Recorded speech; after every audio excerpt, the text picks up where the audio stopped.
Arvoisa juhlaväki, mina damer och herrar, ladies and gentlemen, on ilo ja kunnia tuoda teille omat ja koko Helsingin kaupungin terveiset tämän juhlapäivän kunniaksi.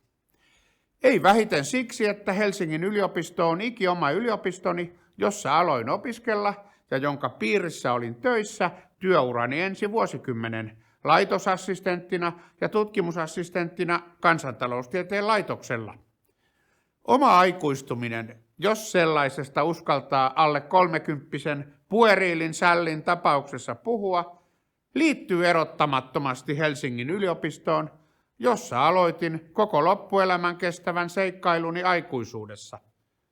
Portaanian pyöröovien pyörteessä tietenkin. Opiskelin silloin ahneesti 4 tiedekunnassa. En tiedä, tokko se enää yhtä helposti on mahdollista.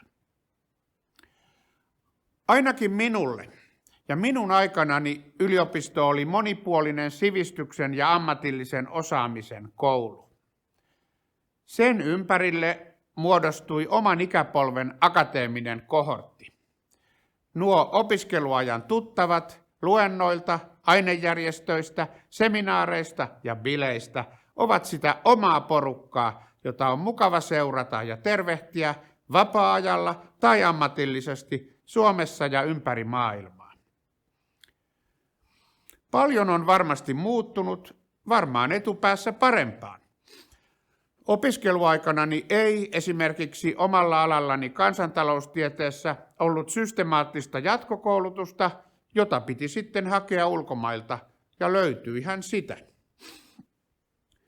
Joskus valitetaan yliopiston muuttumista liiketaloudellisemmin johdetuksi tutkintotehtaaksi vapaan akateemisen pohdiskelun kustannuksella. Mutta minusta on ilmeistä, että yliopistolaitosten johtaminen on myös muuttunut ammattimaisemmaksi. Täytyyhän yliopiston nyt suoriutua paljon laajemmasta tutkintovolyymista kuin aiemmin. Omana assistenttiaikana näki kyllä aika amatöörimäistä johtamista välistä ja surkeankin suorituksen sietämistä. Helsingin yliopisto on upea yliopisto ja se rankkautuu hyvin globaaleissa yliopistovertailuissa. Akatemiaprofessori Uskali Mäki on sanonut, että tiede on ihmiskunnan mahtavin instituutio. Kilpailijoita tälle arvonimelle on varmasti monia.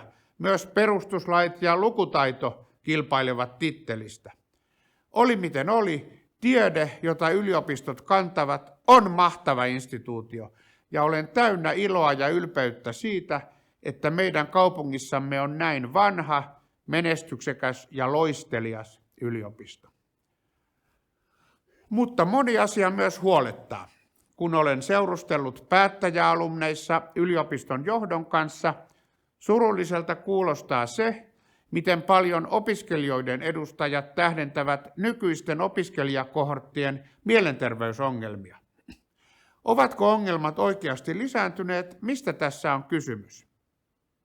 Samalla kuitenkin ulkomailla opiskelevat suomalaiset usein raportoivat opiskelun tahdin ja vaatimusten olevan ulkomaisissa opinahjoissa kovempia ja vaativampia kuin meillä. Miksi meidän opiskelijamme uupuvat ja voivat huonosti? Minulla ei ole vastausta. Mutta laajempi huolenaiheeni koskee yliopistojen ja erityisesti Helsingin yliopiston rahoitusta. Suomen ikärakenteen muutos kuristaa kaikkia julkisia voimavaroja ja silloin mitataan kaikkien toimialojen poliittinen painostuskyky. Tähänastinen kokemus ei ole tieteen ja yliopistojen kannalta rohkaiseva. Yliopistoilla ei ole lakkoon meneviä ammattijärjestöjä, traktorimarsseja tai elinkeinoelämän lobbausvoimaa. Pelkään, että valtiovalta tulee tällä ja ensi vuosikymmenellä olemaan yhä nuivempi ja epäluotettavampi yliopistoa rahoittava päämies. Siksi olisi kaikin voimin pyrittävä lisäämään yliopiston taloudellista autonomiaa pääomittamalla ja myös yliopiston omaa varainhankintaa ja varainhankintakykyä kohentamalla.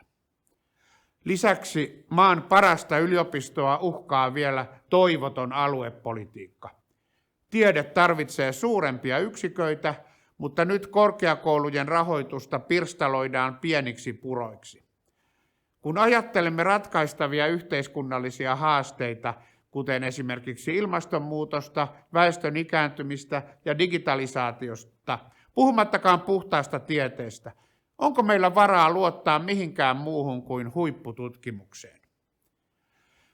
Hyvä juhlaväki, muutama sana viime ajoista, jotka ovat olleet poikkeuksellisia.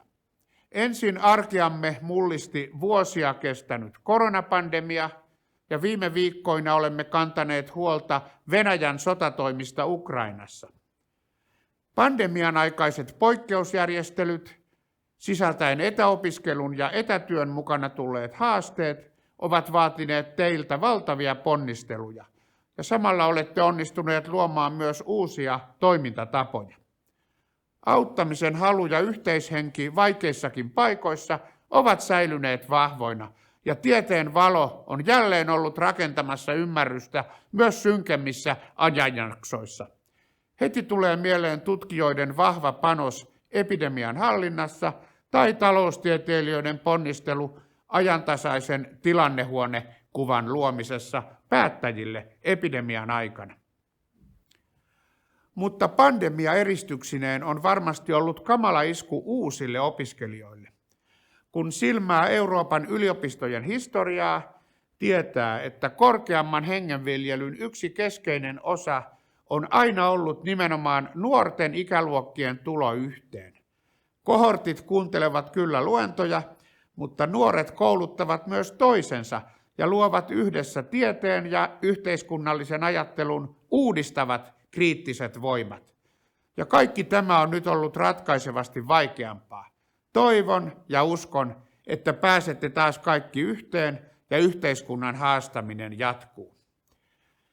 Te, hyvät Helsingin yliopiston yhteisön edustajat, opiskelijat, tutkijat, professorit sekä muu henkilökunta, edustatte monia asioita, joita soisi näkyvän yhteiskunnassamme laajemminkin. Yhteisöä, sivistystä, rohkeutta puhua vaikeistakin asioista. Puolustatte avointa ja sivistynyttä keskustelua, jolla on merkittävä yhteiskunnallinen arvo, etenkin tällaisessa ajassa, jossa jännitteet ja vastakkainasettelut nostavat päätään. Helsingin yliopisto ei ole Helsingille vain oppilaitos, vaan keskeinen osa kaupunkia. Roolinne tämän päivän ja tulevaisuuden Helsingin rakentamisessa on suuri.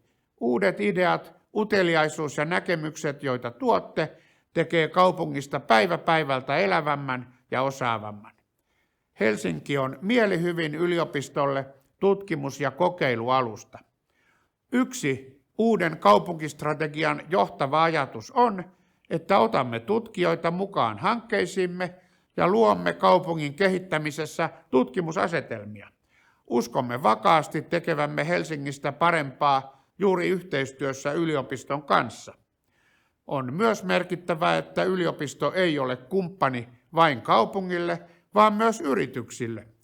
Tiedepohjaiset innovaatiot ja keksinnöt parantavat meidän kaikkien elämää ja menestyksekäs liiketoiminta pitää yhteiskunnan rattaat pyörimässä. Uskon myös, että yliopisto tekee kaupungista hauskemman ja kuka ei viihtyisikään hauskassa kaupungissa. Opiskelijakulttuuri herättää kaupungin eloon. Opiskelijat ovat myös tulevia kaupungin tutkijoita, kehittäjiä ja tekijöitä. Toivon, että mahdollisimman monen teidänkin silmissänne kaupunki näyttäytyy mielenkiintoisena tutkimuskohteena tai harjoittelu- tai työpaikkana. Tämän hyväksi olemme sitoutuneet tekemään työtä. Ladies and gentlemen, I have a strong desire for and vision of a future Helsinki that is even more international than what it is today. It is quite clear that we cannot achieve this without the University of Helsinki. Clusters of cutting-edge research attract international experts. You are already a pioneer in this respect. You are among the best in the world and want to be even better. This goal must obviously receive more strategic support, also when it comes to funding for higher education. Hyvät kuulijat, ainoastaan tiedon ja sivistyksen voimalla voimme kestävällä tavalla ratkaista yhteiset rajat ylittävät tulevaisuuden haasteet. Uskon vakaasti, että tarvitsemme toisiamme ja entistä tiiviimpää yhteyttä myös tulevaisuudessa. Olen valtavan kiitollinen siitä, mitä akateeminen maailma on tuonut ja tuo edelleen elämääni. Jokainen teistä voi olla ylpeä siitä, että olette osa Helsingin yliopiston yhteisöä. Olette osa tarinaa, joka on rakentanut maailmaa tieteen voimalla jo vuodesta 1640. Olkaa ylpeitä, sillä minä ainakin olen. Onnea Helsingin yliopisto! Stort grattis till Helsingfors universitet. Congratulations to the University of Helsinki.